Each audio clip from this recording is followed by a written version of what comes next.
ဝင်မြန်မာစတားနဲ့လက်တွဲဖြုတ်ခဲ့တာဆိုတဲ့ခင်ရနာဆိုပရိသတ်များလုံးပဲမင်္ဂလာပါရှင်အမြဲတမ်းတိုးတက်ခြင်းတဲ့စိတ်နဲ့သူ့ရဲ့အရေးချင်းတွေကိုတစ်ခုပြီးတစ်ခုထုတ်ပြနေတဲ့ခင်ရနာဆိုကအခုဆိုရင်သူ့ရဲ့ level ကိုမြင့်တင်ပြီးမြမြန်မာစတားနဲ့လက်တွဲဖြုတ်ခဲ့ပြီးလည်းဖြစ်ပါတယ်ခင်ရနာဆိုကသူ့ရဲ့အရေးချင်းတွေကိုစမ်းစစ်ခြင်းလုံးတစ်ခုပြီးတစ်ခုလှုပ်ပြနေပြီးမြလူတချို့ရဲ့အမြင်မှာတော့အရေးချင်းမရှိတဲ့အဆိုတော့ကနာမည်ကြီးချင်လို့ခေရထားတဲ့ပွဲမှာထိုင်လုံနေတာဆိုပြီးဝေဖန်ခံနေရတာလည်းဖြစ်ပါတယ်။ပရိသတ်တချို့ကတော့သူ့ရဲ့ပုံစံကိုကြည့်မရလို့ဝေဖန်တာရှိပေမယ့်ပရိသတ်တွေကြည့်မရဆုံးကတော့မြန်မာစတားပြိုင်ပွဲကြီးပါပဲ။နှစ်စဉ်နှစ်တိုင်းမှာခရက်တွေမထက်အောင်ဖန်တီးနေတဲ့ပြိုင်ပွဲ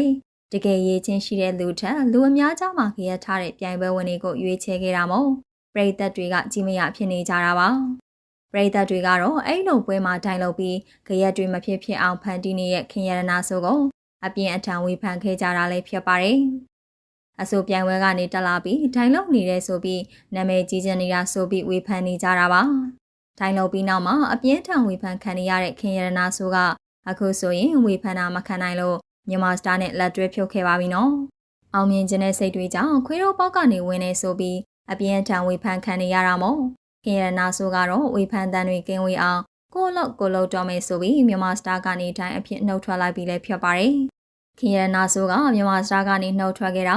ဝေဖန်သူတွေကြောင့်လည်းပါသလိုပေါင်နာကြောင့်လည်းပါပါတယ်။ဝေဖန်သူအများစုကမြန်မာစတားမှာထိုင်လို့ပြီးကြရထားတာကိုဝေဖန်နေတာမို့သူ့အနေနဲ့နှုတ်ထွက်ခဲ့တာလည်းဖြစ်ပါတယ်။ပရိသတ်အမြင်မှာသာခင်ရနာဆိုက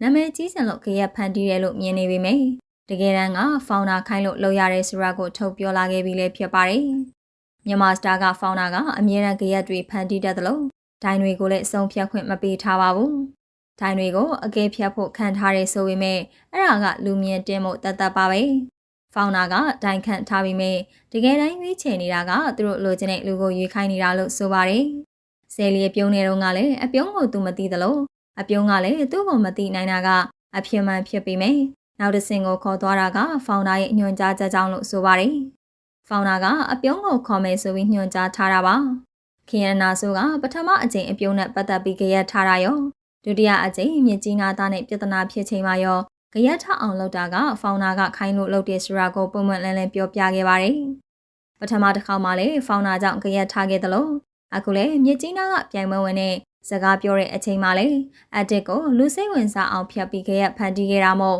သူအနေနဲ့မြန်မာစတားကနှုတ်ထွက်ခဲ့တာပါ။ပြိုင်ပွဲဝင်တီဆိုတာကတချင်းတစ်ပုတ်တီဆိုခဲ့ပြီးမြဲနားထောင်မကောင်းတဲ့မြန်မာတချင်းဆိုတာကိုမထည့်ပဲအင်္ဂလိပ်ဆောင်တစ်ပုတ်ထဲလိုင်းမော်တင်ပြီးသူ့ကိုအပြောခံရအောင်လုပ်တာမို့ခင်ရနာဆိုကနှုတ်ထွက်ခဲ့တာလည်းဖြစ်ပါတယ်။သူကအနုပညာလောကထဲမှာနာမည်ရဖို့ကြရက်ထားမှဖြစ်မဲ့လူမျိုးမဟုတ်တာမို့ဝေဖန်ခံရမယ့်အရာတွေကိုဆွန့်လွတ်ပြီးပုံမှန်အတိုင်းအနုပညာအလုပ်တွေကိုဆက်လုပ်သွားမှလည်းဖြစ်ပါတယ်။သူကကိုပိုင်အရေးချင်းနဲ့ရက်တည်နေတဲ့အဆိုတော်တရားမို့သူ့ကိုဘာမှမသိတဲ့လူတစ်ယောက်လိုဆက်ဆံတာကိုမခံနိုင်လို့သူရဲ့အနုပညာကိုပဲပုံဖော်သွားတော့မှလည်းဖြစ်ပါတယ်။အဆုံးထိကြည့်ရှုအားပေးခဲ့ကြတဲ့ပရိသတ်တယောက်ချင်းစီတိုင်းကိုလည်းအထူးကျေးဇူးတင်ပါတယ်ရှင်။